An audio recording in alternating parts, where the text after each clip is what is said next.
April 26, 1986. 1:23 in the morning. Reactor number 4 at Chernobyl Nuclear Power Plant detonates. The explosion is not just loud. It is a geological event. 8 tons of radioactive material are expelled into the atmosphere in seconds. Cesium-137, Strontium-90, plutonium, iodine-131. The isotopes rise in a column of fire visible from 40 kilometers away. Within days, the Soviet government evacuates 350,000 people. Within weeks, the exclusion zone is sealed. Within months, the military buries an entire town under concrete and calls it a sarcophagus. The conventional wisdom is simple. This land is dead for 300 years. You cannot reverse nuclear contamination. You bulldoze it, concrete it, abandon it. But 8 years later, something different happened. Scientists arrived at the exclusion zone with seeds. Not robots, not chemical treatments, not the kind of machinery that costs thousands per ton of contaminated soil. They brought seeds of a plant that most people in the developed world had been spending money to kill. The common sunflower. Helianthus annuus, 8 feet tall, a yellow disc that follows the sun. Russia produces approximately 15 million tons of sunflower seeds annually. Ukraine, even amid ongoing conflict, remains one of the world's largest producers. Fields of them stretch across Argentina and the American plains. Millions of acres grow within a few hundred kilometers of the Chernobyl exclusion zone. But what happens underground is what matters. The sunflower is a hyperaccumulator, a plant that absorbs metals and heavy elements from soil and water at concentrations hundreds of times higher than ordinary plants. While a normal plant filters out most metals to avoid toxicity, a hyperaccumulator actively draws them in, storing them in roots, stems, and leaves. The mechanism is elegant. Cesium-137, the most dangerous long-lived isotope from nuclear fallout, is chemically similar to potassium. Plants cannot tell the difference. They absorb potassium through specialized root channels because they need it for photosynthesis. Cesium slips in through those same channels. Strontium-90, the second most dangerous isotope, mimics calcium. The plant pulls it from soil as if it were the mineral it needs to build cell walls.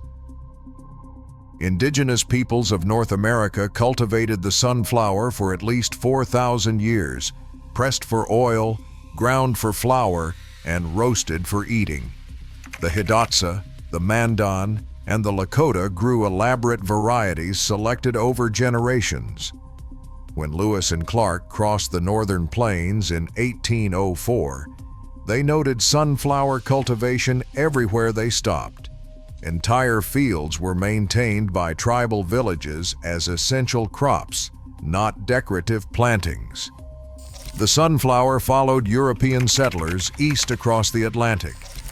Spanish botanists brought it to Europe by the 1500s. Within 2 centuries, it became a significant oil crop across Russia, Ukraine, and Eastern Europe. The same geography where 400 years later, Chernobyl would contaminate the land. In 1991, a plant biologist at Rutgers University named Ilya Raskin wrote a grant proposal to the Environmental Protection Agency Superfund program. He was working on a new idea, using plants as living machines to extract toxic metals from contaminated land. He coined the term Phytoremediation. Phyto, from the Greek for plant, remediation, from the Latin for restoration. His research group tested different plants for their ability to pull heavy metals and radioactive isotopes from soil and water. The common sunflower stood out. In hydroponic experiments, meaning plants grown in contaminated water, sunflowers concentrated radioactive uranium from the water into their tissue. reducing water contamination by 94% in 24 hours. By 1994, Raskin's research had spun off into a company called Phytotech Incorporated, based in New Jersey. The company approached the international team managing Chernobyl's exclusion zone with a simple proposal. Plant sunflowers in the contaminated ponds near the reactor. The team agreed. Phytotech researchers built floating foam platforms on a pond located approximately 1 kilometer from the blown reactor. They planted sunflower seedlings with their roots dangling into radioactive water. 12 days later, they measured the results. The sunflowers had pulled Cesium-137 from the water and concentrated it in their tissues at levels up to 8,000 times higher than the surrounding water. Strontium-90 was concentrated at up to 2,000 times. The radionuclide concentration in the water dropped by approximately 95%. The plants were then harvested and disposed of as nuclear waste, a fraction of the volume that conventional cleanup would have produced. The estimated cost was $2 to $6 per 1,000 gallons. Conventional cleanup for radioactive water at that time ran several $100s per ton of material. Soil remediation proved more complicated. Cesium, once it bonds to clay particles in soil, becomes fixed and difficult to extract. The results in soil were less dramatic than in water, a genuine scientific limitation. But even partial results were significant. An Indian mustard planted alongside sunflowers showed strong cesium extraction from contaminated topsoil. The combined approach worked.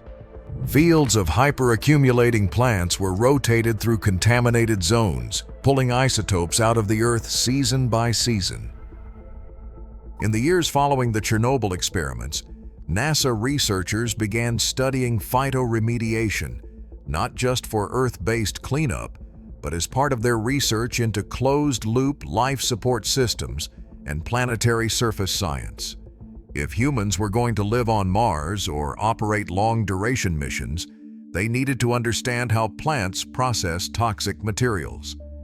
The same chemistry that allows a sunflower root to pull cesium from contaminated groundwater also informs how plants might detoxify regolith, planetary soil rich in perchlorates, heavy metals, and compounds incompatible with human agriculture.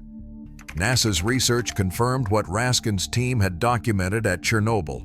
Plants possess biochemical pathways specifically adapted to extracting and storing compounds that would kill most organisms.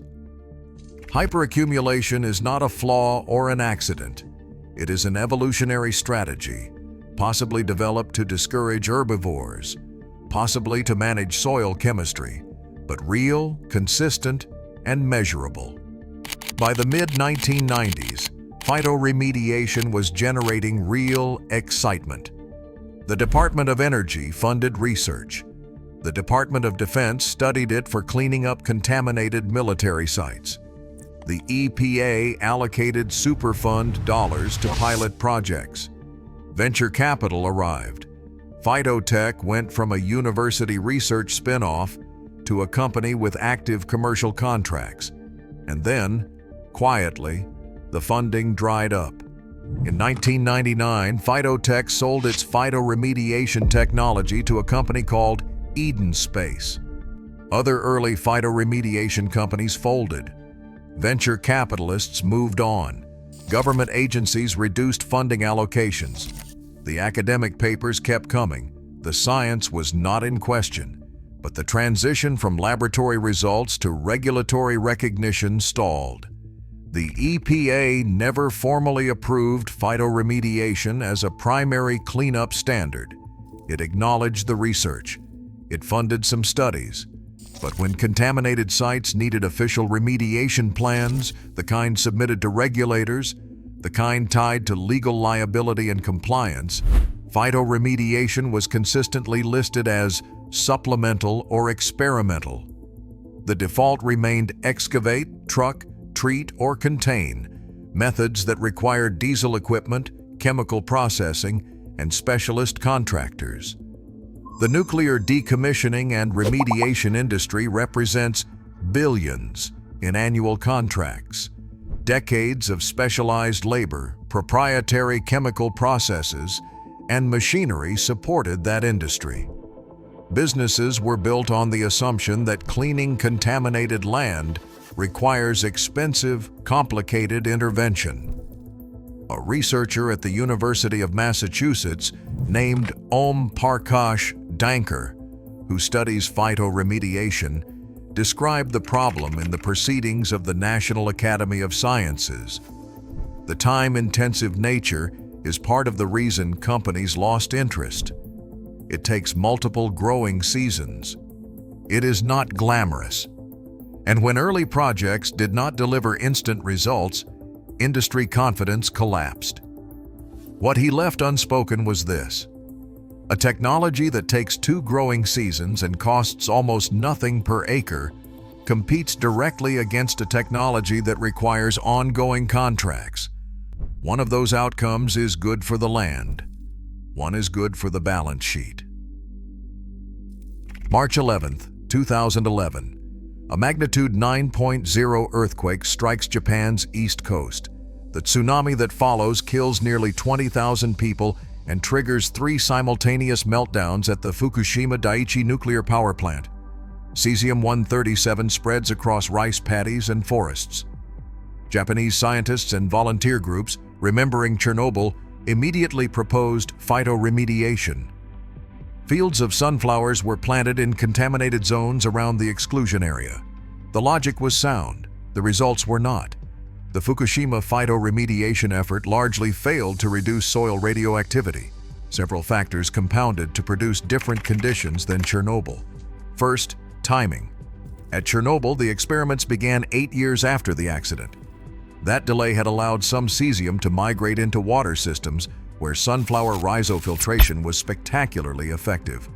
At Fukushima, the sunflowers were planted almost immediately after contamination, when cesium was still strongly bound to topsoil clay particles, exactly the condition in which plant uptake is least effective. Second, variety. The specific cultivar of sunflower planted near Fukushima was not the same high-accumulation genotype used at Chernobyl. Hyperaccumulation varies significantly between individual cultivars of the same species. This is not a minor detail. It is the difference between a dog breed trained to track scent and a dog breed trained to guard livestock. Same species, radically different capabilities. Third, soil chemistry. Fukushima's clay-rich soils bind cesium exceptionally tightly. Cesium ions fit into microscopic gaps in clay mineral lattices the same way potassium does, and once fixed there, they become nearly inaccessible to plant roots. The science community documented these failure modes carefully and publicly. The conclusion was not that phytoremediation does not work. The conclusion was that phytoremediation is highly context-dependent and requires appropriate plant selection, timing, and soil understanding to achieve results. That nuanced conclusion did not make headlines. What made headlines was this: sunflowers fail to clean Fukushima. And that headline was enough to further marginalize a field that was already struggling for institutional support. Radioactive contamination is not the only problem sunflowers address. It may not even be the most significant. Sunflowers have other roles in cleaning up our landscape. The United States alone has over 1,300 EPA Superfund sites, locations so contaminated with industrial chemicals, heavy metals, and toxic waste that they require federal intervention. Thousands more contaminated sites exist below Superfund threshold, but above the level of safe habitation or agriculture. Old mining operations, abandoned industrial facilities, agricultural land soaked in decades of pesticide runoff, urban soils loaded with lead from paint and from exhaust pipes. Sunflowers have been documented extracting lead, cadmium, zinc, copper, nickel, arsenic, and chromium from contaminated soils in field trials around the world. Extracting is what these plants do, often together with complementary species, such as Indian mustard. A Chrysler automotive plant in Detroit left soil contaminated with industrial metals. Sunflowers and Indian mustard were used to clean it. The cost was cut by more than half compared to conventional soil treatment. Clean, lower-cost projects like that have been documented in India, China, Brazil, Germany, and Ukraine. But here is the structural problem.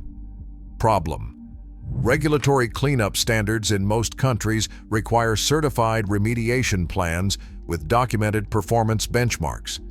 A consulting engineer signs off, an approved contractor executes the work, an EPA-recognized technology is applied.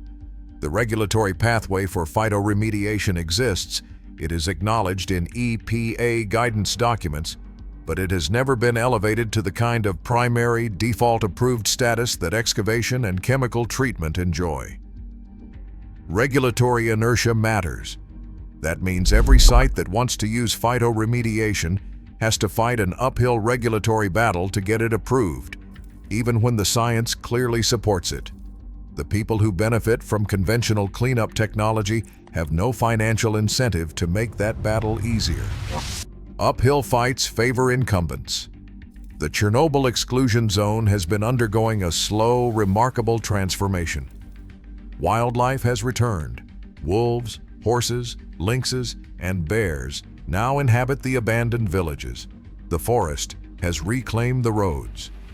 Transformation in the zone is surprising to many, and researchers who study the zone have documented something unexpected. The plants that have colonized the most heavily contaminated areas are, disproportionately, hyperaccumulators. Nature selected them. In a landscape where ordinary plants struggled with toxic soil, the plants that could process those toxins had a competitive advantage. Over 35 years, they have been quietly, continuously extracting isotopes from the ground and cycling them through their biomass. Not as fast as we would like, not at the scale we would need for industrial cleanup. But the process has been happening, unmanaged, unpaid, and largely unobserved. Hyperaccumulators keep working. Meanwhile, the global nuclear decommissioning market reached approximately $6.8 billion in 2023 and is projected to exceed $10 billion by 2032. Each percentage point of that market that could be replaced by phytoremediation represents hundreds of millions of dollars in contracts that would no longer be necessary. It also represents contaminated land that could be restored by biology instead of heavy machinery. Billion-dollar markets are at stake. The research has never stopped. Scientists at universities in the United States, Japan, Germany, India, and China continue publishing papers on improved plant varieties, genetic modifications to enhance accumulation rates, and combinations of plants and microbes that together achieve what neither can alone. The science is there. The results are documented. Science continues. What is missing is political will, regulatory recognition, and, crucially, the absence of a powerful industry lobby arguing for plants to replace itself. The exclusion zone around Chernobyl is now a nature reserve. Tourists visit it. Documentarians film it. The wildlife that has returned is regularly described as a miracle, as nature's resilience, as something beautiful and unexpected. Less discussed is what is happening in the soil. The hyperaccumulators are still there, still working, doing in decades what the concrete sarcophagus cannot do at all, moving the isotopes, cycling them, reducing them over time from the places where people once walked. We did not plan that. We did not fund it. We did not recognize it as remediation, because no one was signing the contracts or billing the hours. The 1994 phytotech experiment is documented in peer-reviewed literature. The regulatory barriers are real. The industry that profits from those barriers is real. A technology that grows from a seed you can save and replant cannot be patented. A cleanup method powered by photosynthesis cannot generate recurring revenue. A remediation process that works over multiple growing seasons does not produce quarterly earnings reports that satisfy investors. So it gets classified as supplemental, experimental, interesting but not practical, even when the peer-reviewed science demonstrates otherwise, even when fields of sunflowers are already growing in the contaminated zones, absorbing what the water contains, doing what they were biochemically designed to do. They still do. April 26, 1986, changed the way we think about the future of our planet. But the sunflower is changing the way we think about the power of the past. The sunflower didn't need a patent to save a pond in Ukraine. It didn't need a corporate board to decide that cleaning the earth was profitable. It simply grew. We often think of technology as something we build with steel and silicon, but the most sophisticated machines on Earth might actually be the ones we have been taught to spray with poison. If this story changed the way you look at the weeds in your own backyard, press the like button. It is the simplest way to help this information reach the people who need to hear it most. For more deep dives into the science of the natural world, subscribe and hit the bell. We are exploring stories like this every week, uncovering natural solutions that have been hiding in plain sight for centuries. If you are ready to see what else nature is capable of, click the video on your screen right now. We are going from the fields of Chernobyl to the depths of the ocean to look at the organisms that are rewriting everything we know about survival. Thanks for watching. We'll see you in the next one.